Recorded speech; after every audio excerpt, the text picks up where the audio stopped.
बहुत समय पहले की बात है। किसी गांव में एक सम्राट था। उस सम्राट के पास सब कुछ था। बेशुमार दौलत थी, अच्छी प्रजा थी जो उसका ख्याल रखती थी, उसके आदेशों का पालन किया करती थी और वह भी अपनी प्रजा का खूब ध्यान रखा करता था। उन्हें कभी किसी चीज की कोई कमी महसूस नहीं होने देता था। कहने को तो उस सम्राट के पास सब कुछ था, किसी चीज की कोई कमी नहीं थी, लेकिन उसका मन कभी किसी एक काम पर नहीं टिक पाता था। वह जब भी किसी भी चीज को करने का प्रयास करता तो उसका ध्यान कहीं भटक जाता। इस चीज को लेकर वह बहुत चिंतित रहता था। कई बार वह अपने बगल के राज्य के राजाओं से भी मिला था और सभी ने उसे अलग अलग राय दी थी। सभी ने उसे अलग अलग तरीके बताए थे। जो भी तरीके उस सम्राट ने सुने थे, उन तरीकों को अपने जीवन में उतारा, लेकिन उन उपायों से उसे कोई लाभ ना मिला, जिसके कारण वह हमेशा चिंतित रहता, परेशान रहता। कई बार तो रातों को उसे नींद भी नहीं आती और वह केवल करवटें बदलता रहता। एक दिन सम्राट के कानों तक एक बात पहुंची कि उसके राज्य में एक ऐसा असाधारण व्यक्ति है जिसके शब्द अनमोल है, जिसके एक एक शब्द में जीवन का रहस्य छुपा है, जीवन का सत्य छुपा है, और उस व्यक्ति से मिलने के लिए लोग दूर दूर से आते हैं, क्योंकि हर व्यक्ति की समस्या का समाधान वह बहुत ही सरलता और आसानी से करता है। यह बात सुनकर सम्राट बहुत प्रसन्न हुआ। उसे लगा कि अब उसके सवालों का जवाब उसे मिल जाएगा। इतनी तारीफ सुनकर सम्राट ने यह तय किया कि वह तुरंत ही जाकर उस व्यक्ति से मिलेंगे और उसे यह भी पता चल जाएगा कि जो लोग उनकी इतनी तारीफ कर रहे हैं, क्या वह सच है या नहीं। अगले दिन सुबह सुबह वह सम्राट उस व्यक्ति से मिलने के लिए निकल गया। रास्ता कुछ ज्यादा ही लंबा था, जिस कारण सम्राट ने बीच रास्ते में आराम किया। वहां पर उपस्थित हर कोई उस व्यक्ति के बारे में जानता था। जब सम्राट ने उनसे उस व्यक्ति के बारे में पूछा तो वे लोग उस असाधारण व्यक्ति की खूब तारीफ कर रहे थे। तभी सम्राट ने सोचा कि लगता है यह व्यक्ति बहुत बुद्धिमान है, बहुत ज्ञानी होगा और प्रभावशाली व्यक्ति होगा, अन्यथा हर कोई उसकी इतनी तारीफ नहीं करता। जरूर ही उस व्यक्ति में ऐसी कोई बात अवश्य है जिसके कारण हर कोई उन्हें जानता है और उनकी तारीफ कर रहा है। उस व्यक्ति की तारीफ सुनकर सम्राट के मन में उस व्यक्ति से मिलने की उत्सुकता और अधिक हो गई। अब वह सम्राट जल्द से जल्द उस व्यक्ति से मिलना चाहता था, जिसके कारण वह आगे का सफर तय करना शुरू कर देता है। जैसे तैसे वह सम्राट उस व्यक्ति के आश्रम पहुंचा, पर आश्रम में उसे कोई नजर नहीं आया। आश्रम के पीछे एक छोटा सा बगीचा था। जब सम्राट वहां पहुंचा तो उसने देखा कि एक माली बगीचे में काम कर रहा था। उसका पूरा शरीर मिट्टी से लथपथ, पैरों में कोई चप्पल नहीं थी। इसको देखकर सम्राट ने माली से कहा, सुनिए महोदय, इस आश्रम के मालिक कहाँ हैं? मैं उनसे मिलने आया। इस पर वह माली जवाब देते हुए कहता है, श्रीमान आप अंदर बैठिए, मैं उन्हें बुलाता हूँ, वह जल्द ही आपसे मिलेंगे। माली की यह बात सुनकर सम्राट अंदर कुटिया में जाकर बैठ गया और उस असाधारण व्यक्ति के आने का इंतजार करने लगा। कुछ देर प्रतीक्षा करने के बाद जब असाधारण व्यक्ति उस सम्राट के सामने पहुंचा, उसने देखा कि यह तो वही व्यक्ति है जो बगीचे में काम कर रहा था। सम्राट ने उन्हें नमस्कार किया और बहुत हैरानी से कहा, अरे आप तो वही माली है जो बाहर बगीचे में काम कर रहे थे। लेकिन अब की बार तो माली एक बौद्ध भिक्षु के रूप में आया था। तभी बौद्ध भिक्षु सम्राट से कहते हैं, सम्राट मेरा मजाक माफ कीजिए, मैं बगीचे में छोटा सा काम कर रहा था, मैं ही यहाँ का माली हूँ और मैं ही वह असाधारण व्यक्ति हूँ जिससे आप यहाँ इतनी दूर मिलने आए। कृपया करके अपने आने का कारण बताएं। इस पर सम्राट उन बौद्ध भिक्षु से कहता है, महाराज मैंने सुना है कि आप जैसा व्यक्ति इस पूरे राज्य में नहीं है। मैंने आपकी तारीफ सुनी है, मैंने आपके बारे में कई सारी अच्छी बातें सुनी हैं। मैंने यह भी सुना है कि आपके पास जो भी अपनी समस्या लेकर आता है उसकी समस्या का समाधान आप अवश्य करते हैं। इसी कारणवश मैं आज आपसे यहाँ पर मिलने आया हूँ और मैं आपसे उपदेश सुनना चाहता हूँ। लेकिन मेरे मन में एक शंका है। इस पर बौद्ध भिक्षु सम्राट से कहते हैं। कैसी शंका? इस पर सम्राट कहता है, मैंने बहुत से विद्वानों को देखा है, बहुत से ज्ञानियों को देखा है। वे जब भी चलते हैं तो उनके पास तरह तरह की ज्ञान की किताबें होती हैं। उनके पास ऐसा कोई ना कोई संकेत जरूर नजर आता है जिससे यह पता चल सकता है कि वे लोग ज्ञानी हैं। लेकिन आपके पास तो ना कोई ज्ञान की किताबें हैं और ना ही कोई ऐसी कला के संकेत आप में नजर आ रहे हैं, लेकिन उसके बावजूद आप बहुत शांत नजर आ रहे हैं। क्या आप मुझे इसका रहस्य बता सकते हैं? इस पर बौद्ध भिक्षु मुस्कुराने लगे और सम्राट से कहते हैं, मेरा ज्ञान तो इस संस्कार में प्रकृति के रूप में हर जगह है। मैं अपना ज्ञान जीवन की सरल और साधारण वस्तुओं से ही लेता हूँ। पर महाराज, आप यहाँ किस समस्या को लेकर परेशान हैं? कृपया आप मुझे आपके यहाँ आने का कारण समझाएं। इस पर सम्राट कहते हैं, गुरुवर, मेरे यहाँ आने का कारण यह है कि मैं किसी भी काम को लेकर लंबे समय तक उसी कार्य पर अपना ध्यान नहीं लगा पाता। मैं कुछ ही देर में उस कार्य से भटक जाता हूँ। कृपया कर मुझे अपने इस समस्या का समाधान बताएं। मैं इस बात से काफी चिंतित हूँ। बौद्ध भिक्षु ने सम्राट की चिंता को समझकर कहा, महाराज, आपकी समस्या मुझे समझ आ गई है। आप जिस कार्य पर ध्यान नहीं लगा पा रहे, उसके लिए मैं आपको एक उपाय बता सकता हूँ। लेकिन आज आपको देर हो चुकी है। आप मुझे कल सुबह मिलिए। कल सुबह का समय ठीक रहेगा। कल सुबह जब आप मुझसे मिलेंगे तो मैं आपके सभी सवालों का जवाब आपको दे दूंगा। यह कहकर बौद्ध भिक्षु वापस अपने बगीचे में लौट गए और वह सम्राट भी वापस अपने महल लौट गया। लेकिन सम्राट को रात भर नींद नहीं आए। वह बस यही सोच में लगा था कि आखिर बौद्ध भिक्षु मुझे क्या बताने वाले हैं। वह तो मुझे एक साधारण से माली नजर आ रहे हैं, लेकिन जिस तरह से उनका मन शांत था, जिस तरह से वह शांत नजर आ रहे थे, यह बहुत आश्चर्य करने वाली बात है। रात भर सम्राट इन्हीं ख्यालों में खोया रहा। अगले दिन सुबह सूरज निकलने से ठीक पहले सम्राट उस आश्रम पर वापस पहुंचा। वहां पर बौद्ध भिक्षु पहले से ही उपस्थित थे। जैसे ही सम्राट वहां पहुंचा, उन बौद्ध भिक्षु ने एक पानी का छोटा सा जग उस सम्राट के हाथ में थमा हुए कहते हैं, इसे लीजिए और पौधों पर धीरे धीरे पानी डालिए। और ऐसा करते करते यह आपके सामने पूरे 15 पौधे हैं। इन सभी पर आपको इसी प्रकार पानी डालते चले जाना है। लेकिन जब आप इस क्रिया को कर रहे होंगे तो उस वक्त मेरी एक बात का अवश्य ध्यान रखिएगा कि आपको इस दौरान कुछ और नहीं करना है, ना कुछ सोचना है और ना ही कहीं आपका ध्यान भटकना चाहिए। आप जब इन पौधों को पानी दे रहे होंगे तो आपका पूरा ध्यान केवल इन पौधों पर ही होना चाहिए।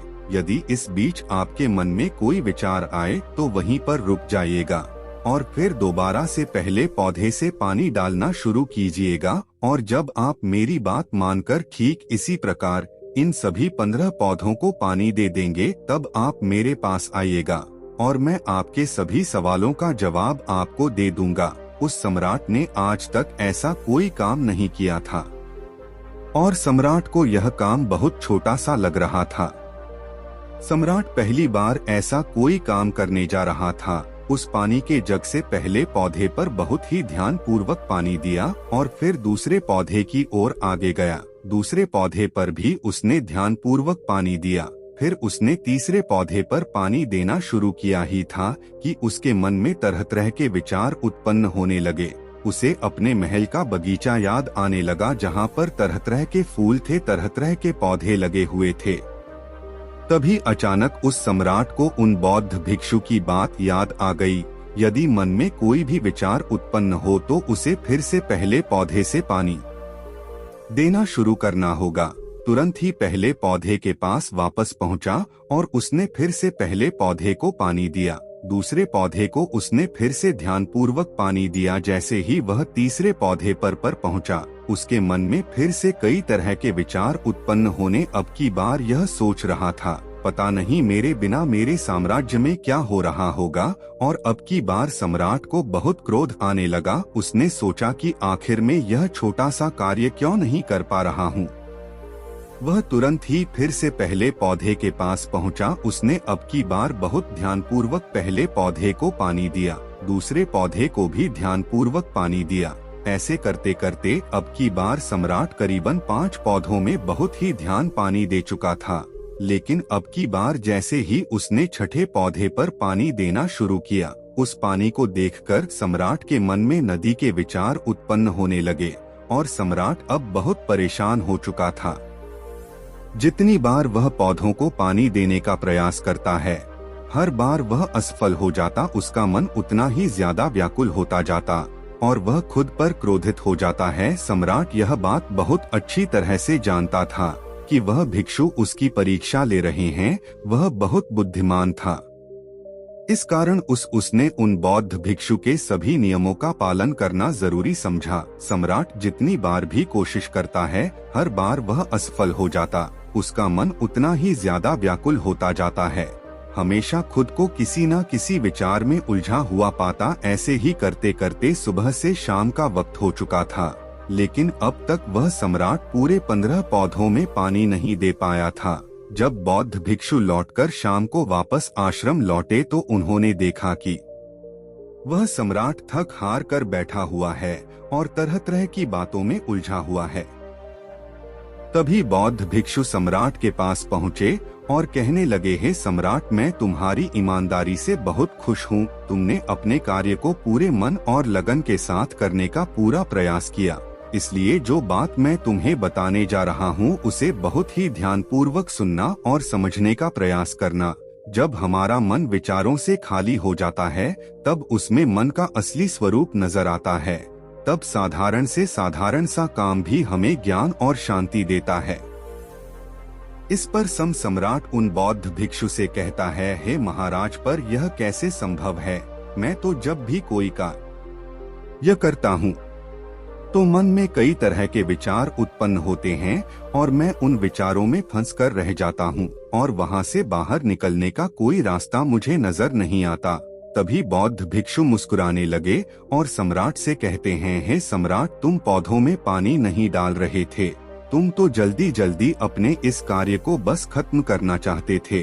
तुम्हारे मन में तो यह विचार उत्पन्न हो रहा था कि तुम जल्दी से जल्दी इन 15 पौधों में पानी दे दो और उसके बाद तुम मुझसे मिल सको, मुझसे अपने प्रश्नों का उत्तर जान सको। किसी कारणवश यह कार्य तुम्हें बोझ सा प्रतीत हो रहा था, मानो मैंने तुम्हारे कंधों पर एक बोझ रख दिया हो और यही कारण है कि तुम अपने आप को इस पल में रोक नहीं पाए।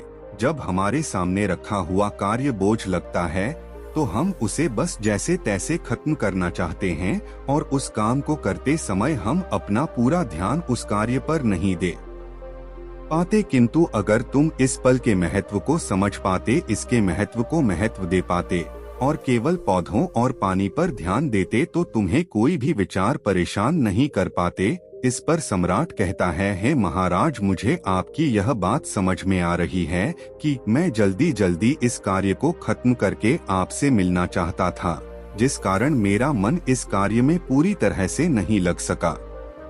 लेकिन यह एक पल है जो हम जी रहे हैं, उस पल में रहना बहुत कठिन है। क्या मुझे इसके लिए कोई तपस्या या तप करना होगा? इस पर बौद्ध भिक्षु एक बार फिर मुस्कुराने लगे और सम्राट से कहते हैं, जिस शांत मन की तलाश तुम कर रहे हो, वह शांत मन तो पहले से ही मौजूद है, वह तो पहले से ही तुम्हारे भीतर है। इसके लिए तुम्हें कहीं भी जाने की कोई आवश्यकता नहीं है और न ही तुम्हें कहीं शांत जगह जाने की आवश्यकता है। इसके लिए कुछ जरूरी है तो वह है अपनी सांसों पर ध्यान देना। इसलिए अपनी सांसों पर ध्यान देना सीखो। हम किस तरह से सांसें ले रहे हैं और किस तरह से त्याग रहे हैं, इस बात को देखने और समझने का प्रयास करें, तब तुम्हें यह समझ में आ जाएगा कि तुम्हारा शांत मन तो तुम्हारी सांसों के साथ ही बना हुआ है। उसके बाद तुम चाहो तो कोई भी कार्य करते वक्त भी अपनी सांसों पर ध्यान दे सकते हो। जब तुम कहीं चल रहे हो, कोई ऐसा कार्य कर रहे हो, तो तुम्हें अपनी सांसों पर ध्यान देना चाहिए। कोई भी ऐसी क्रिया जो तुम्हें वर्तमान से बांधे रखें। इसका एक और तरीका है, 2-4 मिनट अपने आसपास की प्रकृति पर गौर करो, देखो कि क्या चल रहा है। तुम्हारे आसपास, इससे तुम वर्तमान में आ जाओगे। फिर तुम अब कार्य को जल्दी जल्दी बस यूं ही खत्म नहीं करके उसे पूरे मन से करने का प्रयास करो, जिससे तुम्हारा मन एकाग्र होगा। और जब तुम्हारा मन एकाग्र होगा तो तुम चाहे कोई भी कार्य क्यों ना करो, फिर चाहे वह छोटा हो या बड़ा, तुम्हारा मन उसमें पूरी तरह से विलीन हो जाएगा। और वह कार्य ही तुम्हें शांति और ज्ञान भी प्रदान करेगा। ऐसे समय पर हमारे मन में किसी प्रकार के कोई विचार उत्पन्न नहीं हो पाते, और जब हम ऐसा करते हैं तो कर्ता और कर्म एक हो जाते हैं, और हमारे भीतर की जो शांति है वह प्रकट होने लगती है। हम उसमें मग्न हो जाते हैं। इसे तुम चाहे तो आनंद कह सकते हो या फिर वर्तमान में जीना कह सकते हो, और यह अवस्था सरलता से प्राप्त भी कर सकते हो। बस तुम्हें केवल अभ्यास करना होगा। बौद्ध भिक्षु सम्राट से कहते हैं, जो मन मुश्किलों में शांत रहता है, मुश्किलों से भागता नहीं है, केवल सचेत रहता है, वह मन हर परेशानी को पार कर सकता है, हर दुविधा से बाहर निकल सकता है। सम्राट को उन बौद्ध भिक्षु की यह सारी बातें समझ में आ चुकी थी। उसने उन बौद्ध भिक्षु को प्रणाम किया और वहां से वापस वह अपने राजमहल लौट आया। उसने अपनी सांसों पर ध्यान देना शुरू किया, और धीरे धीरे इस निरंतर अभ्यास के कारण वह अपने हर कार्य को ध्यान और मन लगाकर किया करता था, जिससे उसे असीम शांति मिलती थी, और वह छोटे छोटे कार्यों से भी ज्ञान प्राप्त कर लेता था। इसलिए दोस्तों, कभी किसी कार्य को बोझ मानकर मत कीजिए, क्योंकि यदि आप उसे बोझ मानेंगे तो जल्दी जल्दी उसे आप अपने ऊपर से उतारने का प्रयास करेंगे, अर्थात उसे जल्दी जल्दी खत्म करने का प्रयास करेंगे। लेकिन इस प्रयास के दौरान आप जो भी कार्य करेंगे वह पूरे मन और लगन से नहीं हो पाएगा, और ऐसे में आप उस कार्य को जो अंजाम देना चाहते हैं, हो सकता है कि आप उसे अंजाम भी ना दे सके। और इसी कारण वश आपके मन में तनाव भी पैदा हो जाता है। हम चिंतित रहने लगते हैं, परेशान रहने लगते हैं, क्योंकि जो अंजाम हम उस कार्य को देना चाहते थे, अंजाम हम उस कार्य को ना दे सके। और हम में से अधिकांश लोग यही गलतियां करते हैं। जब उन्हें कोई कार्य सौंपा जाता है तो वह उस कार्य को करने का प्रयास तो करते हैं, लेकिन वह चाहते हैं कि वह कार्य कितनी जल्दी खत्म हो जाए, और वह उस कार्य को करते वक्त अपने आप को वहां नहीं रख पाते, बल्कि उनका मन तो कहीं और ही भटकता रहता है, जिससे हमारा मन हम पर हावी होने लगता है, हमें तरह तरह के विचार दिखाता है, और हम उन विचारों में डूबते चले जाते हैं, हम उन विचारों में फंसते चले जाते हैं, और फिर वहां से हमें निकलने का कोई रास्ता नजर नहीं आता, जिससे हमारे मन में तनाव पैदा होने लगता है। हम बहुत परेशान रहने लगते हैं। हम चाहकर भी किसी कार्य को नहीं कर पाते, और जो कार्य हमें वर्तमान की ओर ले जा सकता था, उस दरवाजे को हम खुद ही बंद कर देते हैं, क्योंकि वह कार्य हमें बोझ लगने लगता है। इसलिए जब भी आप कोई कार्य शुरू करना चाहते हैं तो उससे पहले अपना पूरा ध्यान अपनी सांसों पर केंद्रित करें, और फिर आप चाहे तो अपने काम के दौरान भी अपनी सांसों पर अपना ध्यान लगाए रख सकते हैं।